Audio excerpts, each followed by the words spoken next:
Halo guys, kembali lagi bersama kami di podcast Berani Berinvestasi bersama CGS CMB Sekuritas Indonesia. Kali ini saya Kevin Huta Barat dan partner saya Fanny Suherman selaku Retail Research dari CGS CMB Sekuritas Indonesia mau membicarakan apa sih? Nah, kita akan ngomongin tentang IHSG cenderung naik atau turun ke depannya. Sebelum itu saya mau menyapa dulu partner saya yaitu Fanny Suherman. Hai Van, apa kabar? Hai Kev, baik nih. Apa kabar juga kamu di situ? Ya, tentunya kita baik aja nih Van ya. Sebelum kita memulai dari sesi kita hari ini, saya juga mau mengingatkan nih di CGS CMB Sekuritas ini ada promo menarik teman-teman, yaitu jadi Sobat Genvest. Di mana teman-teman yang sudah menjadi nasabah dari CGS CMB Sekuritas Indonesia bisa mengajak temannya untuk membuka rekening saham secara online di CGS CMB Sekuritas Indonesia dan bisa mendapatkan reward sebesar Rp750.000. Dan bagi teman-teman yang belum menjadi nasabah jangan sedih karena jika kalian buka rekening online bisa mendapatkan reward sebesar Rp250.000. Nah, syarat dan ketentuannya bisa teman-teman lihat di website www.cgs-cmb.co.id. Nah, periodenya ini mulai dari tanggal 6 Juni sampai dengan 15 Agustus 2022 nih, Van. Nah, Van, kita tadi udah selesai nih untuk membicarakan promo-promo yang menarik dari CGS CMB Sekuritas Indonesia tentunya. Nah, kita akan bahas nih, Van ya, untuk pergerakan indeks harga saham gabungan. Nah, tanpa terasa nih kita sudah mulai memasuki awal bulan Juli 2022 ya. Dan kalau kita lihat selama awal bulan ini, kita lihat IHSG lumayan nih berdarah-berdarahnya nih. Dari tanggal 1 Juli IHSG udah tutup turun 1,7% dan tanggal 4 Juli ini langsung lanjut koreksi lagi, ini sampai minus 3% lebih. Sebenarnya latar belakangnya ada apa sih Van sebenarnya dari pergerakan awal bulan di Juli ini? Oke, thank you banget nih Kev. Jadi emang benar ya kalau misalkan kita lihat di 1 Juli lalu ini Indonesia memang membukukan data inflasi di mana inflasi bulan Juni secara year on year ya ini naik ke level yang tertinggi di mana ini lebih tinggi dari aktual dan juga dari aktual sebelumnya ya dan juga lebih tinggi dari prediksi gitu di mana inflasinya ini sebelumnya hanya mencapai 3,55%. Kita sedangkan ekspektasinya nih inflasi memang tadinya nih bisa naik ke sekitar 4,17% gitu ya kalau berdasarkan konsensus. Tapi yang aktual ternyata inflasinya ini naik ke 4,35% gitu ya. Dan sekaligus ini juga di atas target atas Bank Indonesia yaitu di 4% kayak gitu ya. Jadi makanya ini mungkin jadi satu katalis negatif gitu ya ke market gitu kan. Oke, Van. Jadi sebenarnya balik lagi ya terjadinya pelemahan ini kalau kita perhatikan karena kategorinya ada di inflasi sendiri ya, indikator inflasi sendiri yang sudah di atas 4% yaitu 4,35% nih, Van.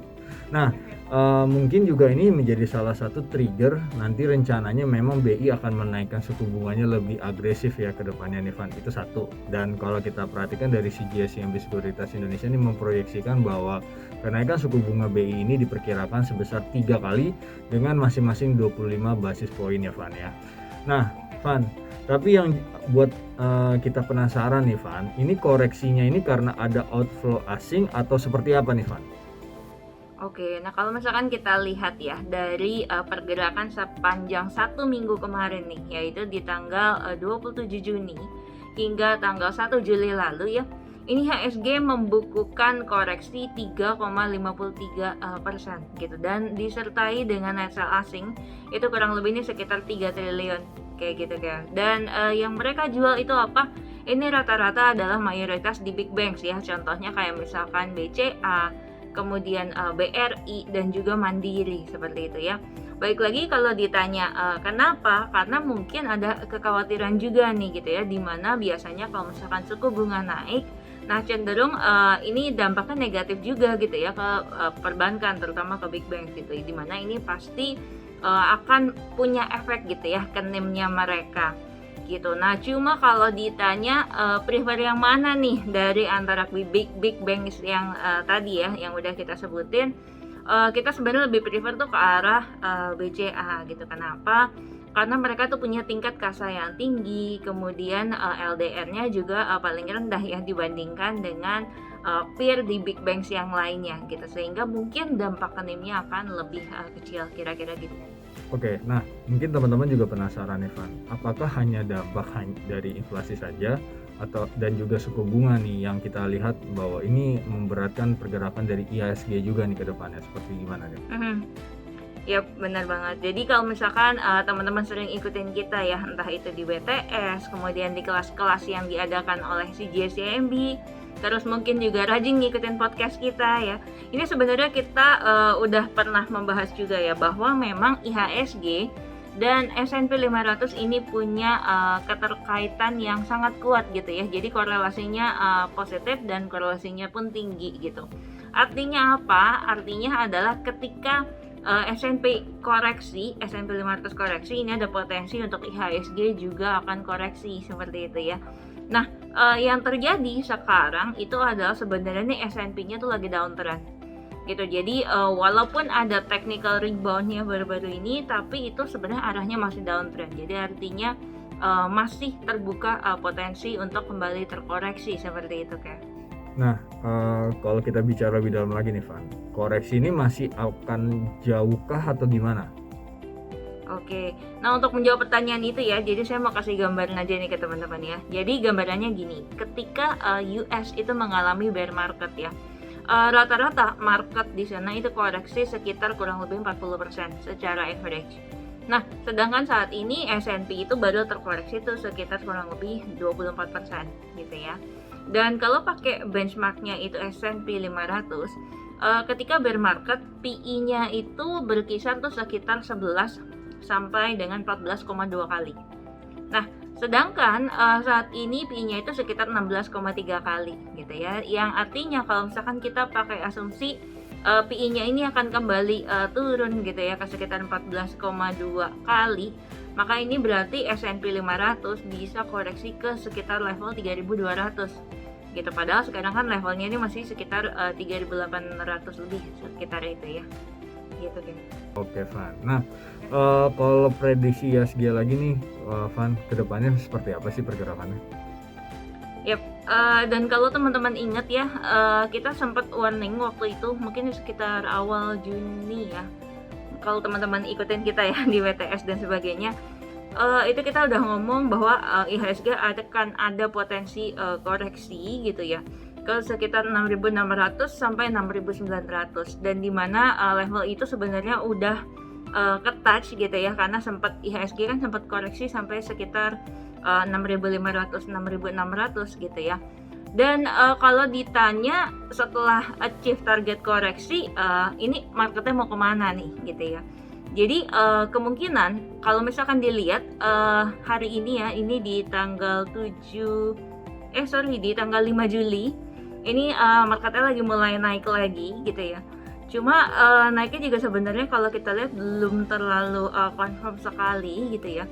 Jadi kelihatannya nih IHSG masih akan mencoba untuk nge-retest support dulu. Ini di sekitar 6.500 sampai 6.600. Kalau misalkan dia kuat berada di atas area tadi, nah ini masih ada potensi dia untuk naik lagi ke sekitar 6.940 sampai dengan 7.300 untuk middle term gitu ya. Tapi hati-hati kalau misalkan IHSG-nya nanti break di bawah 6.500, ini bisa potensi koreksinya itu ke sekitar 5.770 sampai dengan 6.040 untuk middle term gitu. Oke, jadi teman-teman saya simpulkan saja, di mana intinya market sekarang ini adalah kondisinya adalah cenderung wait and see, karena memang resiko masih cukup tinggi ya, dan ini sudah diutarakan secara katalisnya oleh Sis Fanny mengenai dari suku bunga lalu juga kenaikan dari inflasi. Nah, kalau teman-teman mau lihat nih teman-teman bisa buy on weakness, mungkin saham-saham yang berteritori yang defensif gitu ya. Lalu juga tadi yang diutarakan oleh Fanny bahwa casanya tinggi, kalau ada banks itu ada casanya tinggi, lalu RDR-nya juga moderat gitu ya. Nah, itu bisa teman-teman lihat di saham BBCA. Nah, itu aja yang kita sampaikan untuk saat ini, seperti itu. Oke Fanny, thank you banget nih atas sharingnya. Sampai jumpa juga nih Fanny ya. podcast selanjutnya, dan tetap Fanny juga harus memberikan edukasi atau sharing buat teman-teman semua ya, dan juga harapannya Fanny juga dalam keadaan sehat semua dan keluarga ya. Nah, gimana guys, podcast kita seru nggak untuk hari ini? Dan buat kalian semua, sampai jumpa lagi di podcast Berani Berinvestasi selanjutnya, supaya kalian semakin berani untuk berinvestasi. Karena kalau nggak mulai dari sekarang, kalian mau mulai berinvestasi kapan? See ya!